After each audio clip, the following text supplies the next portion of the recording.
Hey there, and welcome back to another episode of Northwest Craftsman. Today we're going to be talking about safety on the router table and with routers in general. Now, by no means is this all encompassing. I'm going to include a link to another resource down in the description so that you guys can get a little bit more in-depth guide to router safety. But I wanted to walk you guys through some of the things that I have learned and some of the big, heavy-hitting safety tips that I would want to provide you guys if you were going to start working with your new router. All right, let's get started. So the number one safety tip that I have for everybody here is to make sure that you're using PPE. Now, PPE or personal protective equipment is something that you're going to use on all power tools and should be using everywhere around your shop and everywhere around the house where you need to protect yourself. And when you're woodworking, there's really three primary pieces of PPE that you're going to have. First is going to be respiratory protection. This comes in a variety of different manners. This just keeps dust and fine particles from entering my lungs. I am far less concerned about this when I have dust collection like I have on my router, because that collects most of that dust and chips and debris before they can ever make it to my lungs. But if you want to be safe or you don't have dust collection, you really need to make sure that you're using these. I will generally not use this on the router table, as I said, because I have dust collection. Now, two pieces of PPE that I will use are hearing protection and eye protection. Now, both of these guys are mandatory with basically every piece of power equipment that you're going to use. This guy is used to protect your hearing because power tools are loud, and these guys are protect your eyes because flying debris or otherwise can blind you in a half a second. So you need to be wearing these at all times. You can use alternate forms of hearing protections. A lot of times you'll see me wearing in-ear hearing protection rather than these big bulky guys. It just depends on what I have around at the time. But really make sure that you're using both of these, and if you don't have dust collection, you need to make sure that you're using respiratory protection as well. Number two safety tip is you want to make sure that everything is unplugged before you're doing any work on the router, whether that's installing a new bit, changing bits, cleaning anything up. You really want to make sure that you're unplugged. Now, on this particular router table, the RA1181 by Bosch, the router itself plugs into the table and then the table plugs into the wall. You're more than welcome to unplug either of these before you do your work. I find it a whole lot easier just to reach underneath and unplug the router itself because it's just right here. But I will always do that before I start working with my bits because, again, with power tools, it only takes a half a second for you to go from okay to dead. And with a router table, you may not kill yourself, but you could mangle your hand really badly. And I've had a couple of close calls. So highly recommend that you unplug your router table before doing any work on the bits or around the router itself. And it doesn't take hardly any time at all because it's literally right underneath the table. You unplug it, you're good, do your work, plug it back in, you're ready to start working again. There's literally no time sink to it. All right, so the next tip is you want to make sure that your router itself is off before you plug anything in. This is another safety step before you actually move into turning it on. On this table, because they've got a power switch on the front, which is just right out here, you really just want to make sure that everything is off so that you can slowly power everything up. That's the safest option for you as you're going through it. So now that this guy is off, I'm going to go ahead and plug him in. And then now that he is plugged in and he is off, I can make sure that the front of it is off, turn my router on, and now everything is ready to go for just my router table itself.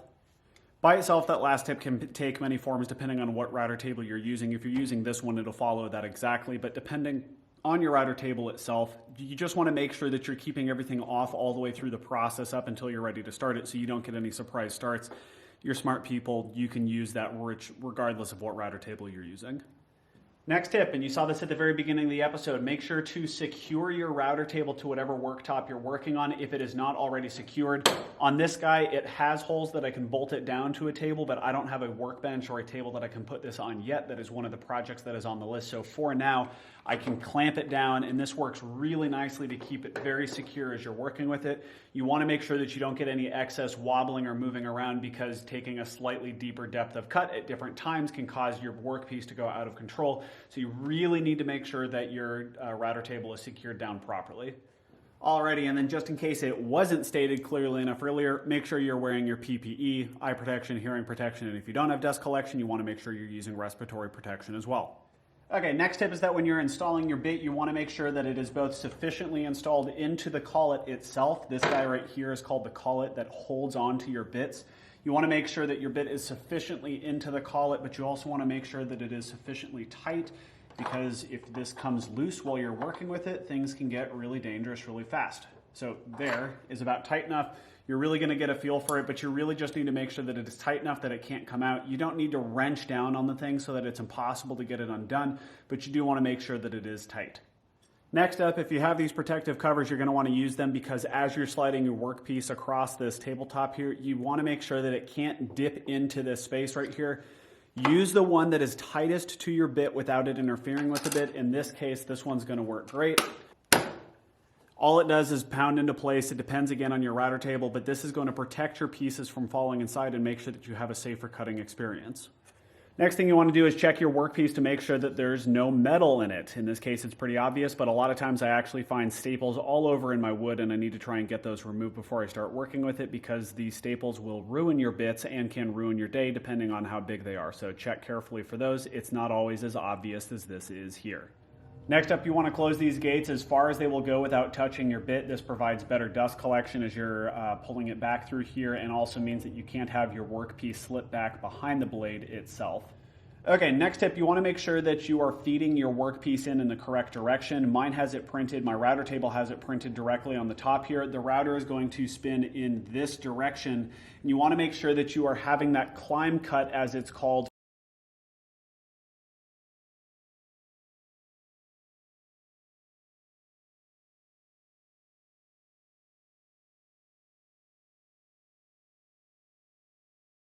so that your router bit is pushing against your workpiece so that if you were to ever lose grip of it, which you should not, it will just push it away rather than feeding it in the other direction where it can grab a hold of it and pull it all the way through and throw it all the way across your workshop.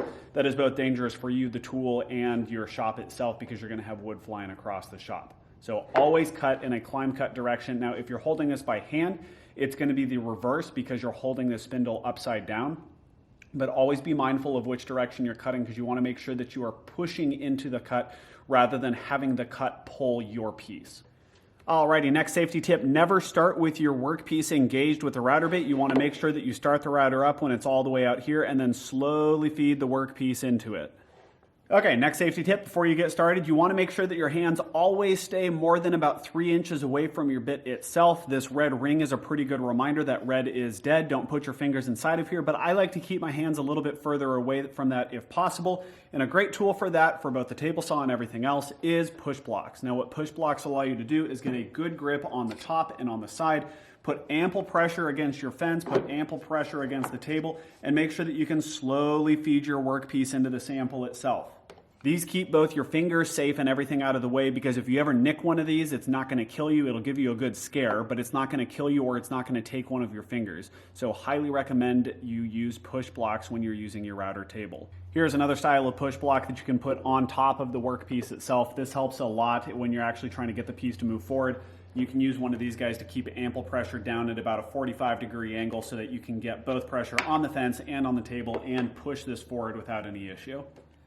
Okay, and last but not least, don't forget your PPE before you get started, using your eye protection and hearing protection and respiratory if you don't have dust collection on your router table. And we are ready to cut.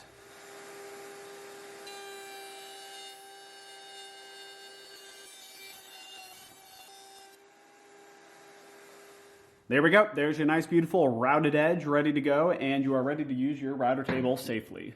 Alrighty guys, well thank you for joining me today. I really appreciate it. I hope that you learned something in this episode about how to use your new router table safely. If you have any questions or comments, go ahead and put them in the comment section down below. I've also included more resources in the description to show you more in-depth views of router table safety, all the different things you should consider, but these are the things that I consider some of the most important things when you're getting started on your router table. Go ahead and give those resources a look, and I hope that you guys have a great time woodworking and enjoy your new router table. If you like the kind of videos we're putting out here at Northwest Craftsman, go ahead and give this video a thumbs up and subscribe to the channel, and we would love to have you a part of the community. Thank you guys so much. Have a great one, and I'll see you next time. Bye.